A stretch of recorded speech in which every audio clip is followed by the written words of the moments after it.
Hey everyone, Kaylee Shadows. So, having a little bit of technical difficulties trying to get Brianne onto our live call here. So, just kind of bear with us here and we will see what we can do and see if we can get her on here. The idea is to get her on here and do there she is. It's trying to. Oh, there she is. Yay! Hi. Good, we got it. I'm so happy. I didn't know if it was going to work. It was acting kind of weird. Okay. Not a problem. Good, good. I'm glad we got it. So I am Kaylee Shadows, and today we are doing an interview with Brianne Heslop. And I've known Brianne for about 10 years now. She is an amazing woman. I've watched some of the things that she's gone through in life, some of the struggles that she's had, and just kind of watched her leave that darkness behind and find the light. And it's amazing. So, Brianne, I'm so glad to have you here today, and thank you so much for being willing to come and tell us your story and talk to us. Oh, not a problem. Thank you for having me. Yeah, of course. So, first off, I kind of wanted to go ahead and just kind of tell us who you are and all of that good stuff. Okay, like Kaylee said, I'm Brianne Heslop. I am a mother of two beautiful children, a wife to a very loving husband. I live in Moses Lake.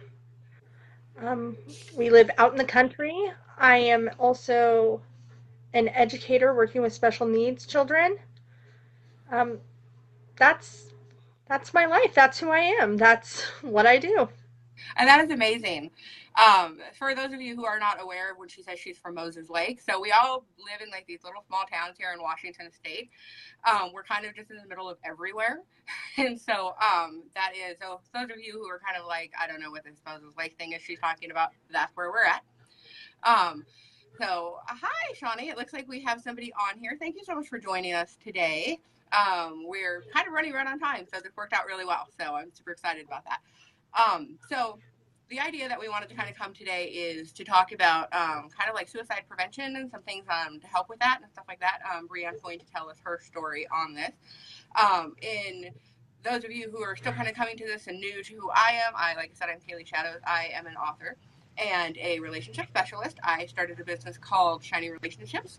And kind of my whole point is just basically the idea of kind of getting out there and helping people realize that every relationship that you have in your life should shine, especially the one that we have with ourselves.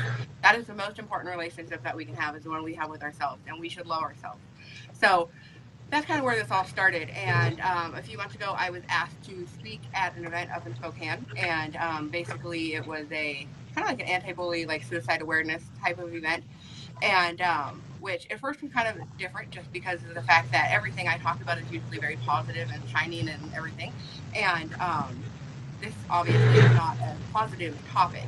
And so I really kind of had to really struggle with it for a little bit and kind of think about it and figure out how I was going to do it. And then I kind of thought, you know what, that's exactly what I'm going to do. I'm going to go in and I'm going to talk about how we need to learn to love ourselves and how to realize that sometimes our life will be filled with darkness and sometimes it'll feel like we can't overcome that, but we really can. And we need to find that light. And that was where this all started. So enough about me. That's not what we're here about. So, Brianna, I'll ask you a few questions basically today, and we'll just kind of let you just kind of tell us your story and things like that. And that's kind of the plan. All right, sounds great. So, like she said, she is a wife and a mother, and she's, going to school and she's doing all this like different teaching for special needs children and everything, which is amazing. We definitely need more people out there who are willing to, step up and help our children who have whatever and stuff. Sometimes as a parent, it can be really hard for us to accept that our child do have special needs.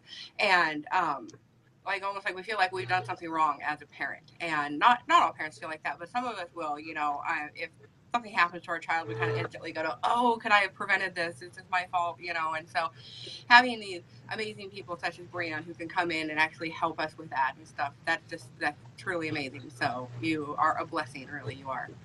So basically, what I want to talk about is that she's got these adorable children and this amazing husband. And I know I see her post on Facebook all the time about how much she loves them and things like that. And it's great. But obviously, in your life, things have not always been so shiny and bright for you, and you have struggled and everything. So, I know that what you have told me is that you have contemplated suicide yourself at one point in your life. Yes, and it's not a point that you come to easily. Um, when I first started having issues, it was after my son was born. I was diagnosed with postpartum depression.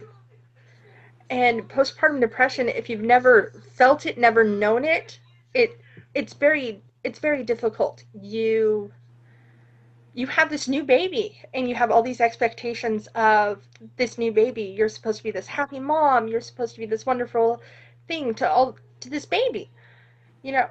And when postpartum depression comes in, you're having a hard time caring for yourself, and on top of it you have this new little person that you have to care for and love, and you have all these expectations of what social media shows you, what the TV shows you, what everybody around you shows you, and you're not getting the behind the scenes of it may not be as helpful and as loving and nurturing as it is portrayed in real life. It's not like that. So I remember taking my son to my mother-in-law and saying, I literally, I just can't do this. I can't do this. There's something wrong. And that was the first breaking point of, oh my goodness, there's something wrong. So it started out there. It started with postpartum depression. I went on to have my daughter, and postpartum depression wasn't as bad after my daughter, but it was still there. So I treated with wonderful doctors and nurses and of course medication, because you want to be the best parent you can be for your children. And so as we were going through this whole postpartum depression, my postpartum depression shifted into something else. So about 2 years ago, I was absolutely, it didn't come, some people say it comes on over time. You start to feel bad, you stop to do things that you like to do. There's this natural progression of it. Mine didn't hit like a natural progression of waves coming in. When I got to the point at my darkest point, it wasn't a natural progression of we get from point A to point Z and that's our natural progression. Mine was like a tidal wave that just knocked me down. There was nothing else to it. It was this big wave of everything is raining down on you all at once. So there was no natural, okay, this may be a time where I need to seek help. Oh, this may be another time where I need to seek help. I remember not being able to physically voice what was going on. Not to my husband, not to my family, not being able to physically just say, this is what's wrong, I need help. I actually remember when I told my husband what was going on, I had to write him a letter because physically the words would not come out of my mouth to tell him that I felt like I was drowning. I felt like I had no other way out than to leave my husband and my two children in this world all behind. And I had no other way out but to do that, but to leave everything behind. And I sat there and I had pills for sleep, I had pills for everything. And I remember one night I actually took, in my hand, I took a good 10 to 15 trazodone, which should have knocked any person completely out. I took them all at once. I fell asleep, and I remember how mad I was when I woke up the next morning. I was so angry because all I was worried about, I wasn't worried about my children. I wasn't worried about my husband. I wasn't worried, who's going to find me, who's going to do this. All I knew was that I hurt, and that the only thing that was going to stop in that moment for me to hurt was for me to leave this earth. And that's what I knew. In my mind at that time, with that tidal wave, with me drowning, all I knew was that hurt had to stop. And I knew one way for that hurt to stop. When I woke up, I was angry. I was so angry. And then came in the guilt, which didn't help with the depression any. And then came in the how am I, and then came the realization that I really don't want to leave my husband and my children behind. I really don't want to do that. But how do I go from this point of I just want to leave everything behind to, oh my gosh, now I need help, but I can't voice enough to ask for help. I can't say it. So I remember so vividly sitting down and writing that letter to my husband. I remember telling him everything. I laid everything out. I laid out the fact that, I don't want to live. This is what I've done. This, and then we started the process of how do we get care. So we started with our primary care doctor, who put us in touch with a nurse practitioner, and who then put us in touch with, this is what we have to do for suicidal thoughts. This is where we have to go. You have to go to the emergency room. You have to do this. And, I'd like to say that our emergency rooms are so well equipped to handle suicidal thoughts and tendencies in people, and that we have all these amazing resources. But I didn't find those amazing resources until I left town to a bigger town. Because unfortunately, sometimes the smaller towns are overbooked, are out of resources, are helping other people who may not want the help, but that they have to help. So I didn't find true help until I left town. And that was a decision that we made after seeing, counselors local to us, they're booked out. They really are. They try their best, they do their best, but sometimes we just don't have enough resources to go around. Well, and sometimes even like So, the training too. I've seen that with like, the smaller towns, is that sometimes like they're not quite like set up for it. They haven't quite trained for it, and so it's not like a specialty of theirs. I go through that even with my own doctor, where he, luckily, I'm lucky. He's very good about being like, this is not my area of expertise. So if it's something that he basically is like, I don't know really about this, or I really feel like somebody else would be better, he'll tell me. Like, he's straight up and he's like, I think we should send you to a specialist for this, and it could be anything. It could be like a thyroid condition or whatever. But I really admire that about him, like the fact that he can step back and say, I don't know everything. I might be a doctor, but that doesn't mean I know everything. And sometimes I think other doctors don't necessarily have that because they don't want to admit that they might not know what's going on and they need to send you to somebody else. So it's not really surprising that you would have to maybe kind of reach out to other bigger cities, around to find something. yeah. So I reached out, and I actually had a nurse practitioner who worked in mental health here in town finally break down and tell me. And she's like, I really need you to go to Wenatchee. I need you to go up to the hospital there. I need you to tell them how you're feeling. And I need you to go there. That's where you need to go. She's like, it's going to be hard to get, it's going to be hard and everything else because you're going to have to start all over again and tell a whole new group of people how you feel, what you're feeling, and everything else. But I promise you, it will be worth it. And that was the greatest advice she could ever give me. So here I was. I loaded up in the car, my husband driving, and we went to Wenatchee. And if you've never, it's a very humbling experience checking in through an ER with suicidal thoughts.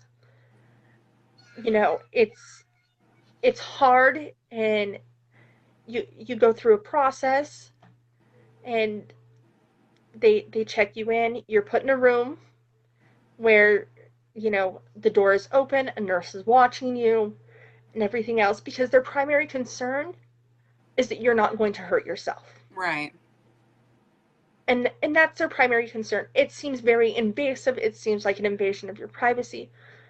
But at that time, you're telling them how you're feeling, and everything's going off in them that they have to protect you. And at that time, it was good that somebody was protecting me because I couldn't protect myself. I went to the hospital because I didn't feel safe in myself.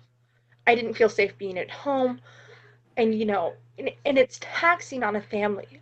It is. My husband felt like he couldn't leave me even to go take a shower because he was afraid I was going to hurt myself. So we knew at that point in time we had to get help. And we went to Wenatchee, and it took all night. It's not a short process. It's not like, oh, you checked into the ER, now you're in a room and we're going to help you, we're going to get you better. Right. Yeah.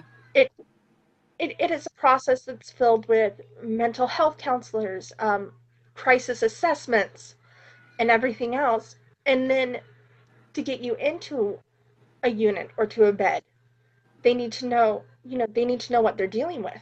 They need to know where's best to put you. In bigger towns, there are housing like community housing units that they can put you in. There's the hospital. There's all these resources that they can put you in, and they have to assess and decide which one's the best one to put you in. Through my assessment and going to the hospital in Wenatchee, they decided it was best for me to enter inpatient care there at Central Washington Hospital. So I entered through the ER. I had a bed by the next morning, and I entered into care. I was in the hospital for a week. And a week of a revolving door of counselors and therapists and med management and regular doctors trying to figure out, okay, how did we go from this postpartum depression to generalized anxiety and depression to where we are now? What did we miss along the way that could have helped you? So as I was sitting there and we're going through all the questions and we're going back in time and we're going through, how you felt, we went back, to late teens, early 20s to try to figure out what's going on.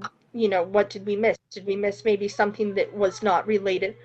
And what it came out to is because I didn't know what I was looking for and everything else, I had depression and anxiety issues, through late teens, early 20s, but they weren't something, it was something that went in cycles. And then I would get better, and then they would come back. And what we didn't realize is that I really had bipolar disorder. So what I thought was just occasional depression, and then I would get better, was really just how I cycled through my bipolar disorder. And after my children were born and everything else, it became a mess of, postpartum depression. And then when I told the doctors, it hit me like a tidal wave that just came in and wouldn't stop. And all of a sudden I was no longer okay. I went from being okay to not okay. They're like they told me, that's what bipolar disorder does for some people. You're okay, and then all of a sudden you're not okay. And It's getting the funny. I'm going to diagnosis. interrupt you for a second. Um, I was going back to the postpartum depression and how you're saying that.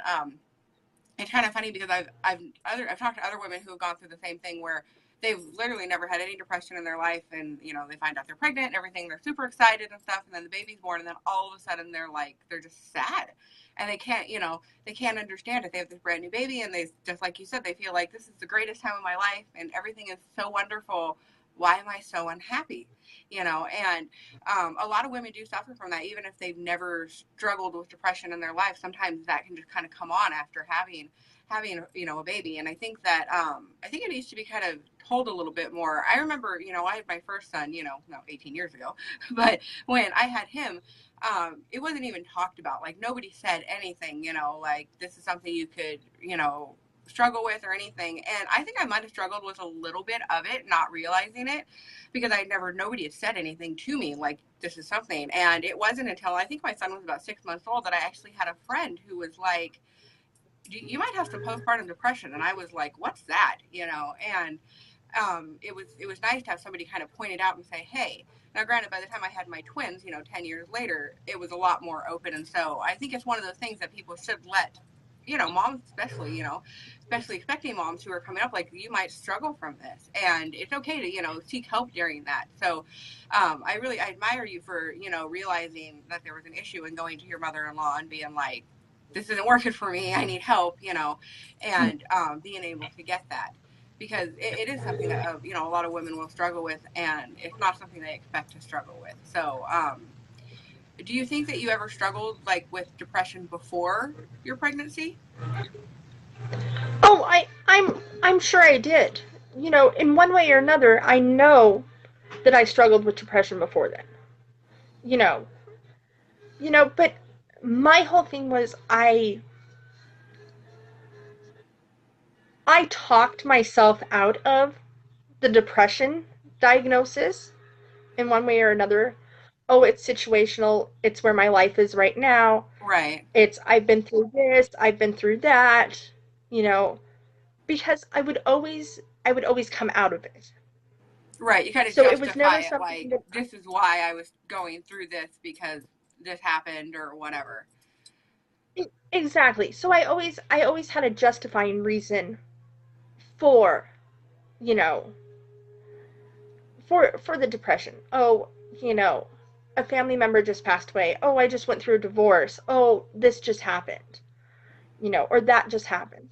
So I'm sure that there was always underlying, it wasn't just out of the blue, oh, you have this baby and bam, you have Right. postpartum depression.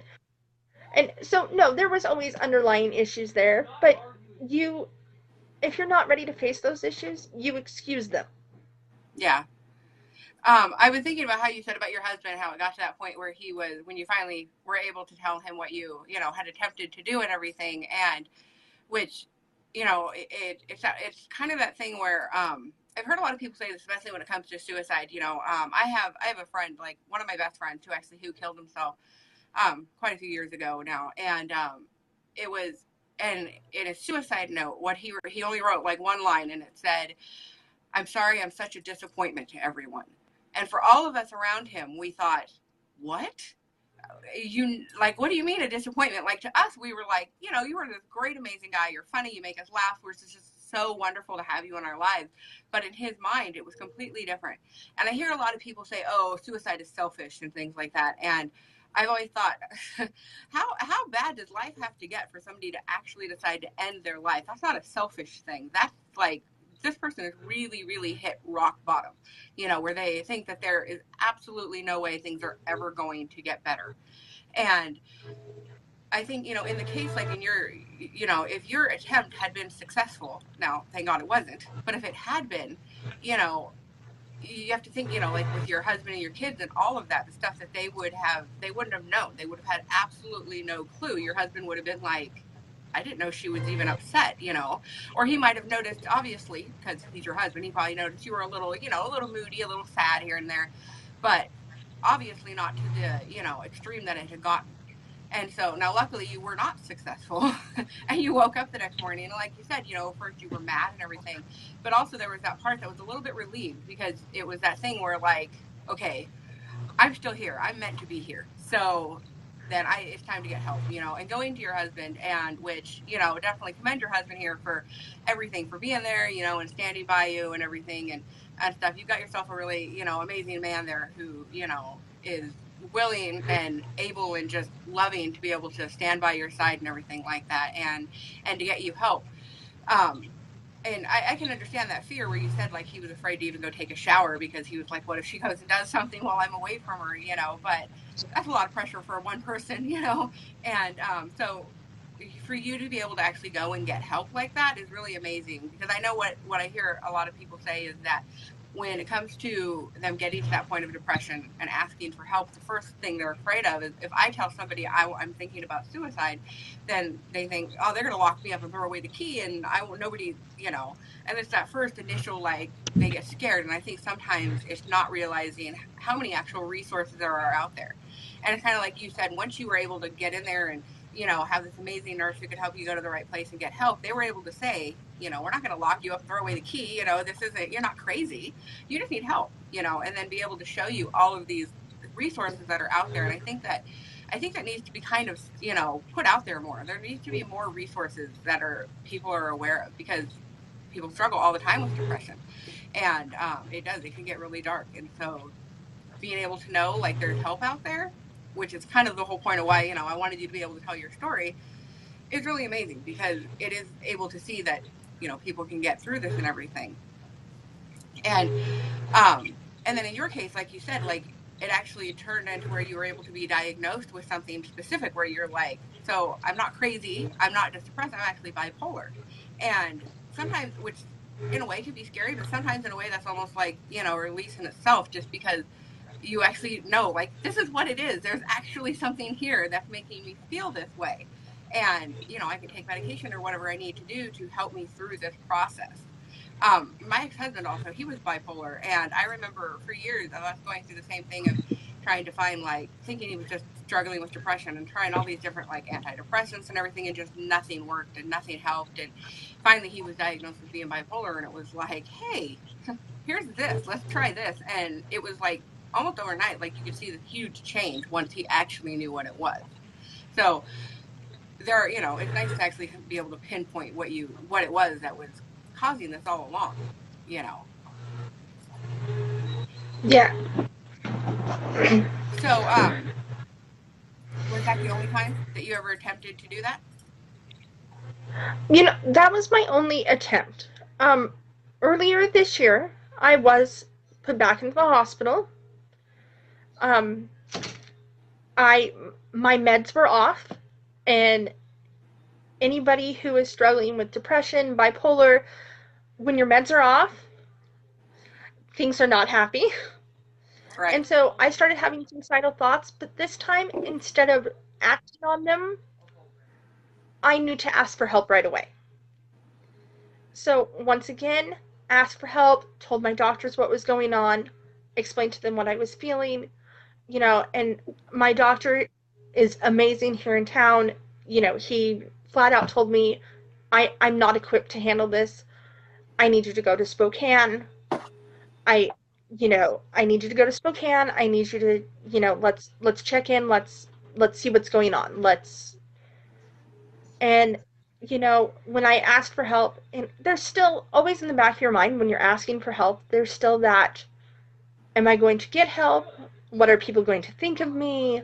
And everything else. That runs through your mind every single time.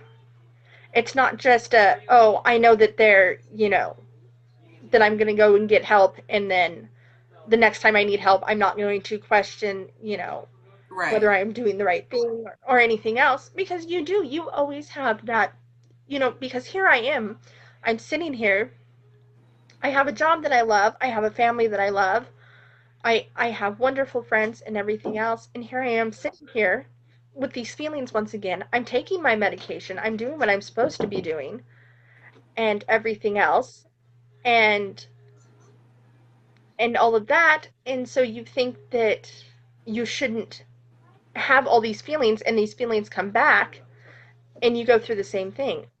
Are they going to, you still go through, are they going to lock me up and throw away the key? Right. What's going on? Why aren't these meds working? Why isn't this? And and this time when I actually voiced for help, I had not only my husband, but we had wonderful friends who had been there through the first time, through me first being in the hospital, that all pulled together and rallied around, and who were like, no, we're not letting this happen. We're going to get you help. We love you. We're here to support you, and everything else. And that simple act of, we love you, we're here to support you, goes a long ways. Those Well, yeah, simple words exactly. of, those simple words of, we love you, we're here to support you, we're not going to let anything happen to you, you're not going to fall. And I spent a week in the hospital getting my meds readjusted, because that was the safest place to do it. And in going to the hospital, I also, during that week, was I was in therapy every day. So I came out with not just my meds changed, but I came out with this big toolbox of all these tools that I could use. From breathing exercises to positive talk to reaching out to, what have you. I came out with all these tools that I had and could use to help me. Right. It's nice to know like those tools are really important because a lot of times people I've heard of other people who struggle with one, they might not be necessarily comfortable taking a medication or their body doesn't react well to it, and so they'll kind of look for more of like a natural type of a resource that'll help. And so I've heard of I mean I know like even myself one of the things that I've done, I don't do it enough. I should do it more, but is meditate. Like that actually, I remember the first time I thought about doing it, I remember thinking, oh, my husband's going to laugh at me when I tell him I want to meditate. He's going to be like, okay, crazy, and when I told him, he was like, I've thought about meditating too. And so it actually worked out really well. And so we started meditating. We have had our kids meditate, and it's really amazing. Just feeling like that energy and that, just kind of release from your body and everything. I've tried tapping. I don't know if you've heard of tapping before. If you haven't, you can look it up on like YouTube and stuff. But it's pretty amazing, and it's literally just kind of like this tapping, like around your face and stuff, and it like releases certain like energies and stuff. And there's so many different things that you can try out there. And even if medication is working well for you, sometimes those are still just kind of a little extra boost to kind of help you keep going with that. So um, those are really good. One thing that's really nice, like for you, like you said, is that when it got to that point where you said your meds were off and things weren't so well, by then you knew like that you could go to your husband, and so it didn't take as long versus the first time where you were afraid to say anything, which is really good. My thought is though is that do you think that there's at any point through all of this that you've struggled that there's something that like your loved ones could have done to maybe help you like through it? Because one of the things I hear a lot with people who are contemplating suicide is that they like you said, it's really hard to tell somebody I'm thinking of killing myself. Nobody wants to say that. Nobody wants to hear that, and so they won't say it, and eventually it becomes a very private thing. And so um, is there, I guess it's kind of that question of like for us on the outside here, who is there something that we could do that might help you in like that situation or others who are actually contemplating this? Okay, so one of the things that my husband said afterwards was that I withdrew. I withdrew. I stopped talking. I stopped, I went through the motions of the day with no emotion. So if you're going through the motions, if you see somebody just going through the motions and kind of just existing, because at that point in time that's what I was doing. I was existing. I wasn't I wasn't joyful, I wasn't happy. I was existing. I was hiding, but I was also existing. Right. So I would say if anything, you know, if you see somebody who's doing that, maybe reach out and tell them, ask them, are you okay? Or maybe not even ask those words, are you okay? Because you will probably 9 times out of 10 get an I'm fine Yeah. or yes, I'm okay. But, you know, be be there. My husband's greatest thing that my husband tells me is I'm here if you want to talk. Just basically I'm being here. open to it. Yeah, and with my husband and with our friends that we have and with our other family, there is zero judgment. I know I know now. Did I know when I was first put in the hospital list and tried to kill myself? No.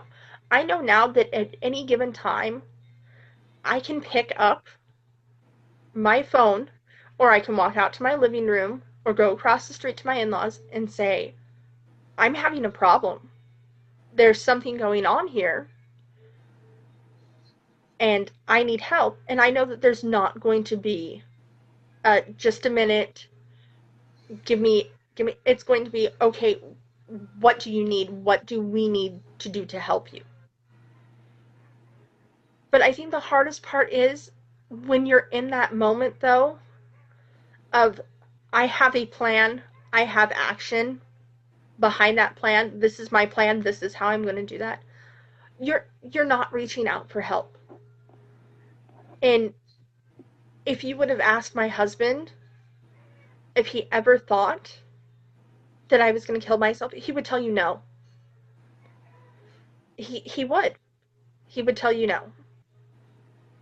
Well, I think that's kind of the case with most situations, is that it's hard enough to imagine somebody doing it, especially somebody close to you. But it happened, and unfortunately, it's just happening more and more all the time now, and especially these kids who are younger. And it's just it's that thing. We obviously this and stuff. Just a few days ago and stuff, a girl in your town committed suicide and stuff. This beautiful young girl, and stuff. And we went through it here. A friend of my son's last month, same thing. He ended up killing himself. He was like 17, 18 years old, and it's that thing, and it's like you see all of this, but for us as grown-ups, I know my first thought is, my gosh, your life hasn't even started yet, and you're missing out on so much. And it's horrible that it's gotten so bad that 13 on up, you're thinking that it's time to end things, before you've even had a chance to live. And it's that same thing, and all these parents will tell you and stuff who have unfortunately had to deal with this is they never thought that their child would do it, and I know I go through the same thing and stuff. The second I hear this, I'm instantly, all over my children. And I'm like, are you okay? Do you need to talk? Are you being bullied? Is that, and it's that whole thing where it's just this instant, fear of what do I not know? Because life is so different now than it was when you and I were growing up. We didn't have social media and all of this stuff. We got to leave school, and if our school life wasn't so great, we got to go home to our home life, which was a lot better, and get like that break from it. And these days there's just not that. And it's so it's different, I think, for us as parents now versus our parents, because it's harder for us to relate to what our kids are actually going through. And so yeah, I think it's that thing, like you said, your husband would say, I no, she would never kill herself, because he can't see that. And I think that's kind of where a lot of us are at, is that we just can't imagine that somebody we love would do that to themselves. So being able to know, then that was why I asked you that, like, basically on the hands of like a mom or a friend or whatever and stuff, what is it we can do to help basically get this to stop? Because I think sometimes people are afraid to, when you said that, like that just existing thing.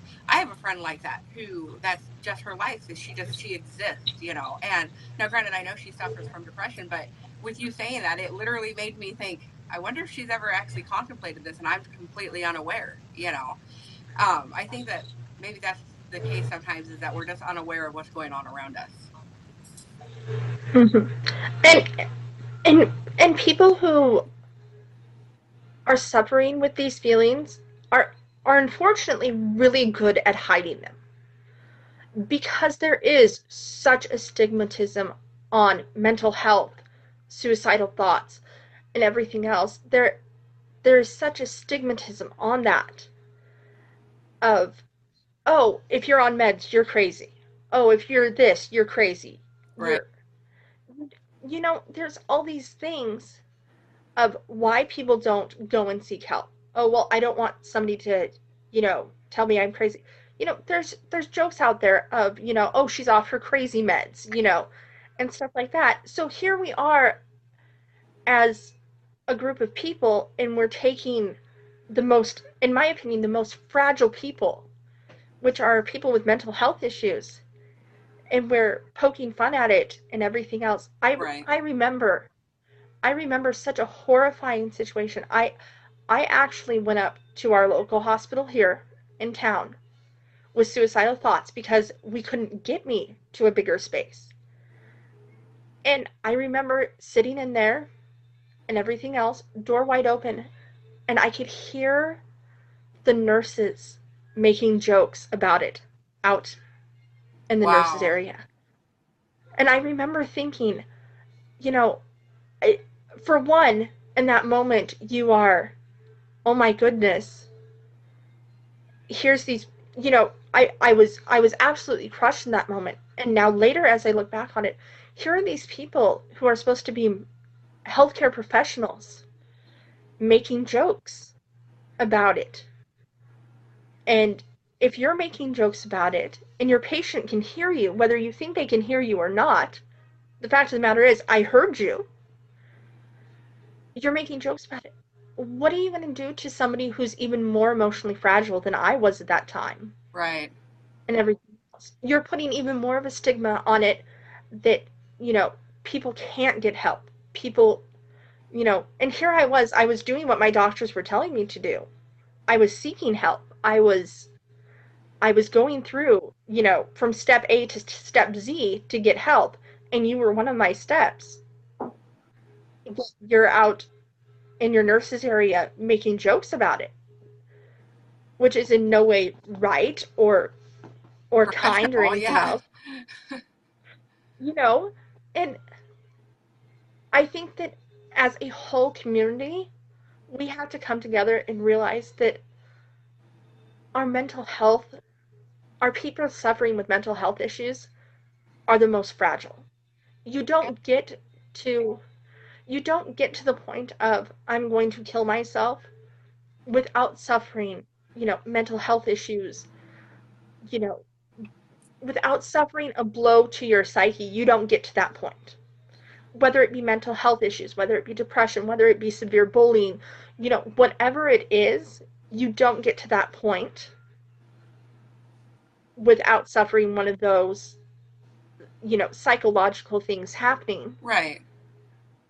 And then to have, you know, professionals ignore and even, you know, you know, like you said, I was very afraid when I asked for help that I was going to be called crazy. I was going to be labeled as, whatever. You're going to Like be labeled as crazy. unstable You're and going to yeah. be like, yeah, you're going to be unstable. My biggest fear as a mother was they're going to come and take my kids away from me. Right.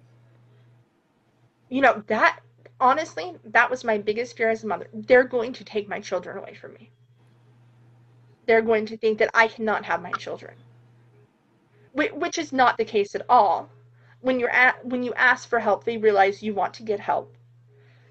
Another hard part in the rural areas that we live in, and even going out to the bigger areas, Wenatchee, Spokane, Tri-Cities, but especially in the rural areas, is that they are so overboard with people who is court mandated help Right. that when they find somebody who voluntarily wants help, it's hard for them to get them a bed in a unit for help. That's why my doctor said, I need you to go to Spokane. I need you to go to Wenatchee. Because it's so hard with the limited resources we have here in the rural areas for them to find us a bed to get people in that actually want the help because they're Right. dealing with people who are court mandated to get help. Well, yeah, and that's very true. My mother-in-law actually, she struggles with that. She was looking at wanting to go and speak to like a counselor, just like for some depression and everything. She's had some health issues over the last, few years that she wasn't expecting, and kind of lost some of her independence, which made it, just life just kind of harder for her and stuff. And so she struggled with that and some anxiety and everything. And so she thought, well, maybe if I could go and speak to like a counselor or whatever, that would help me kind of work through some of this stuff, and I'll feel better. And so I called to make her an appointment, and they were like, "Oh, the soonest we can get you in is like 4 months." And I was like, 4 months, I'm like, and I remember I even said to the lady, I'm like, I'm really glad that this isn't a more of a severe problem, because 4 months from now, my goodness, who knows what this could have escalated to. And yeah, it's that same kind of thing. Like, well, we're a small area, we don't have all these resources and stuff, and like you said, everything is just booked because there's all these things, all these, and unfortunately, as you're aware, in our area, we have just like a higher problem of like, drug use and everything. We've got just these addicts and stuff all over the place, and it's gotten pretty bad around here. And so it gets to that point too where there's people trying to get help, and even they can't hardly find help here. So yeah, when you're in these smaller towns, it can make things a little bit more difficult for that. Yes. Yeah, and they I personally do not begrudge anybody here in town who tried to help. The people at Grant Integrated Services, every time that they came in a crisis mode for me, or every time that I went in, they were great. They were apologetic. I'm so sorry. We don't have the resources for people who want to get help. Right. And the and they explained, this is a process. You know, this is a waiting game and everything else. And they don't want to tell you to go elsewhere. They want you to feel like they can help you here in your own Well, community. yeah, of course. And everything else. They want to keep you in your community. They want to keep you home in everything else. But at the same time, where we got to the point was my husband had to be able to take care of himself and our children as well. Right. Yeah. And and that's where we got to, and thus leaving town was a little bit easier and got us the resources that we need.